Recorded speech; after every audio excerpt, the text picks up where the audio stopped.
All right, so on today's video, we're going to go into when does it make sense to hire a salesperson inside your organization. This is really going to be for my founder-led salespeople, people who are, anywhere from 10 to 30 to 40K a month on average. And I talk with sales business owners all day long, right? What we do is we place salespeople into businesses. So this is something I'm definitely qualified to speak on.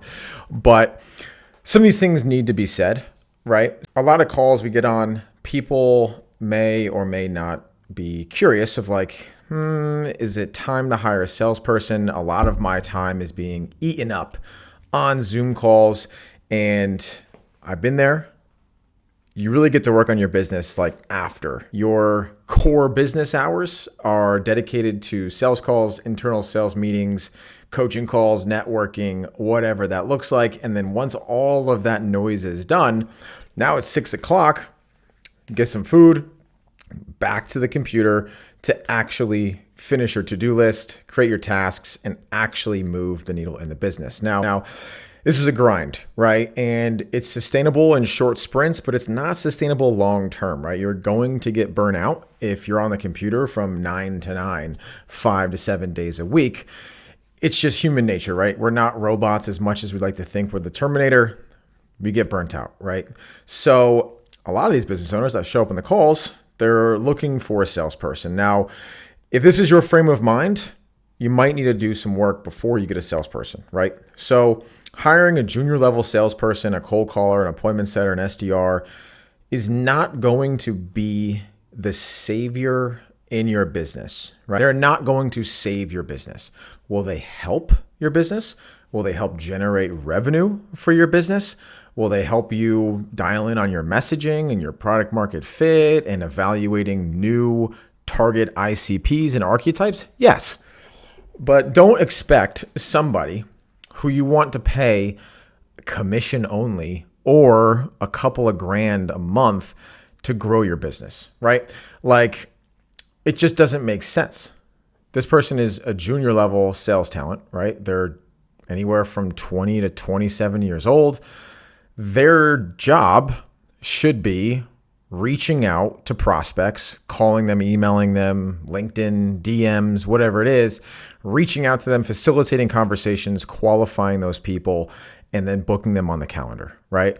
Don't expect someone to come in who's, like I said, making a few $1,000s a month and build your CRM or validate and find and scrape thousands of contacts, warm your domains up, set up a domain sending, and do a cold email strategy, right? That is for cold email agency, right? You want to be specialized. An SDR or an appointment setter should just do that, right? So a lot of these business owners want to come in and be like, yo, I'm going to hire this salesperson. It's going to be super cost effective for my business. And now I'm just going to explode. We're going to do $500,000 a month, right? That's just not how it works.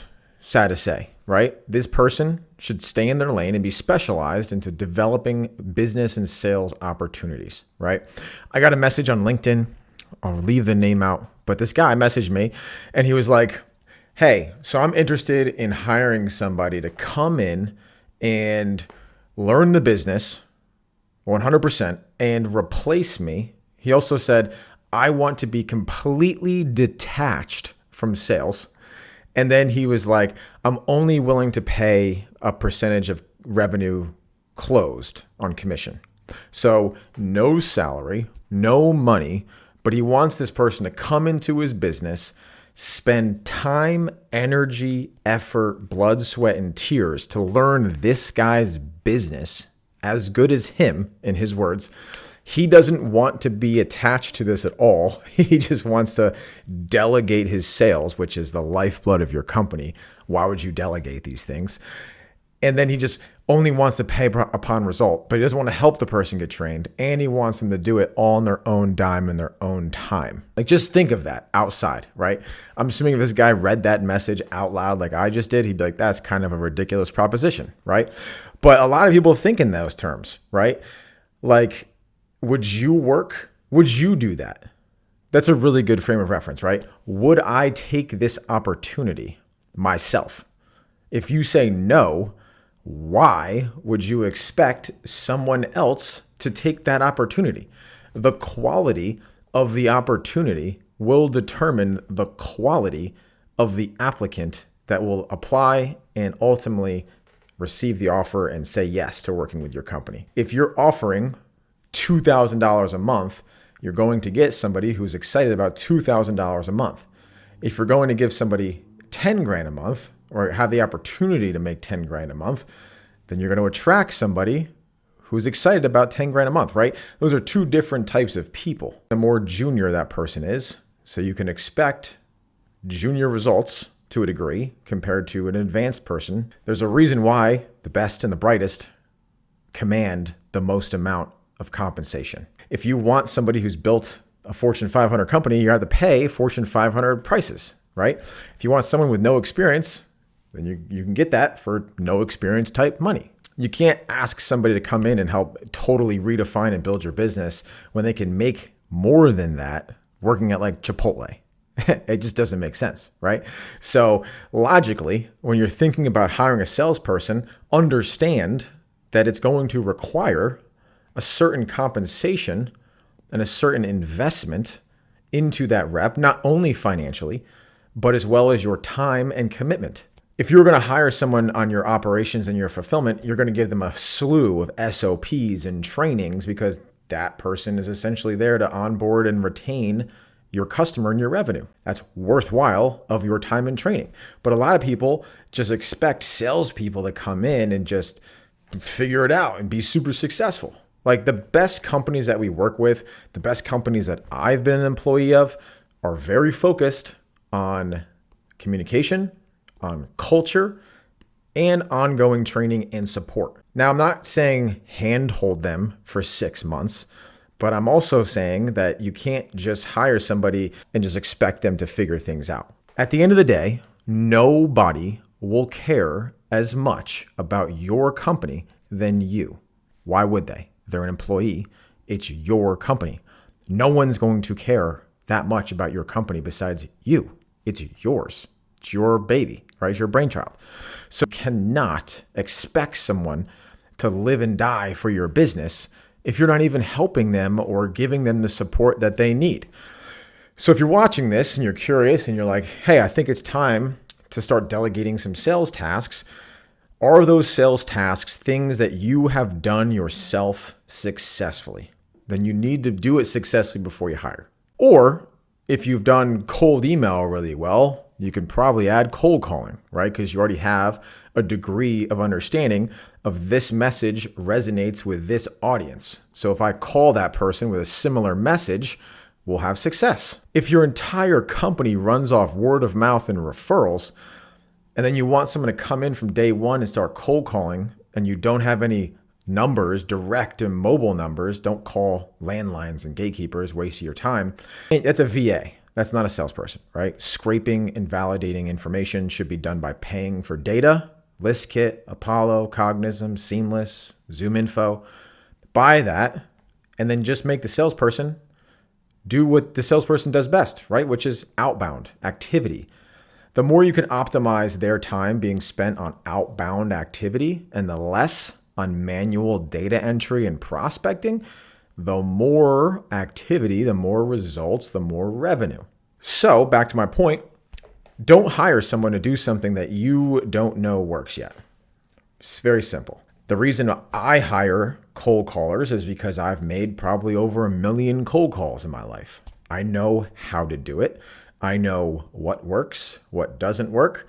I know what metrics to track and keep an eye on. I know how to review a call.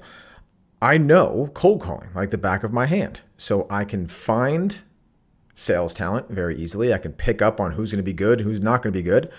And then when they're in the role, I know how to train them. I know how to manage them, and I know how to evaluate what it is that they're doing inside of the company. If you can't do that, you need help in how to find those metrics or what metrics you need to track. Create a simple tracker in like Excel, and then do some yourself. Make sure that, okay, this is a good channel, so now I can hire for it. Once you have a degree of success in something, then you can hire and delegate for it. Simple. But It needs to be said. So if you're like, hey, when I make cold calls, I book 3 meetings every time, but I'm a business owner and I don't have time, hire somebody. Hire someone, because 100% focus on one thing is going to be better than your 10 to 20% split. Delegate that, remove that from your brain, and manage that person. The level of training determines how good that person is and the speed in which they ramp up in your company. If you're having one-on-ones, weekly calls, call reviews, end of days, you need to dedicate time and energy to make sure this person's successful. Because if this person is successful, they can literally print meetings on autopilot after you've trained them. So spend the 2 to 4 weeks heavily training that person and supporting, getting them to a point where they're seeing results. And then you can, scale back the coaching, the training, the support, and they become more autonomous. Then they start getting results. They start getting momentum. Once you have a predictable data set of, okay, if we make 100 calls, we get 1 meeting. For every 200 dials, we book and close 1 deal. Then I know it's predictable. Well, this person can do this much output. If I want to close 5 deals a week, I need 1,000 calls a week. How many people do I need for 1,000 dials? How much data do I need for 1,000 dials? What software do I need for 1,000 dials? And it's predictable. So get success, then hire, then train, then hire, then train, and build a sales team. Then you get a sales manager. Then the sales manager reports to you. You deal with one person, they deal with many. Usually you're going to be promoting your first and best person to sales manager because they have the respect of their peers. This is how you build this outbound sales team, guys. So it really comes down to a couple of things. Is this a successful channel for my business? Is it scalable? Do I have the time and energy and resources to train and manage a salesperson to get them up to speed and ramped? Do I have enough data? Do I have a dialer? Do I have a CRM? If you have a power dialer, which allows somebody in 8 hours to do 250 calls, or you have them punching in numbers on their cell phone, which person is going to get more results faster? This one, the dialer. A dialer is like $80 to $150 a month. It's crazy easy expense, and most of them integrate with all the CRMs out there.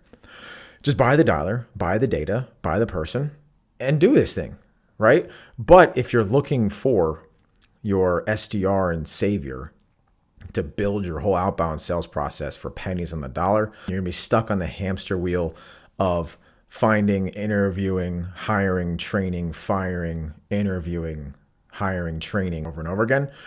So make the investment, make sure it's a good use of their time and company resources, hire the right person. If you need help hiring a person, hit me up. I have a bunch of stuff on YouTube to help you out as well for free, but this needed to be said. So hopefully that was helpful, and I will see you guys in the next.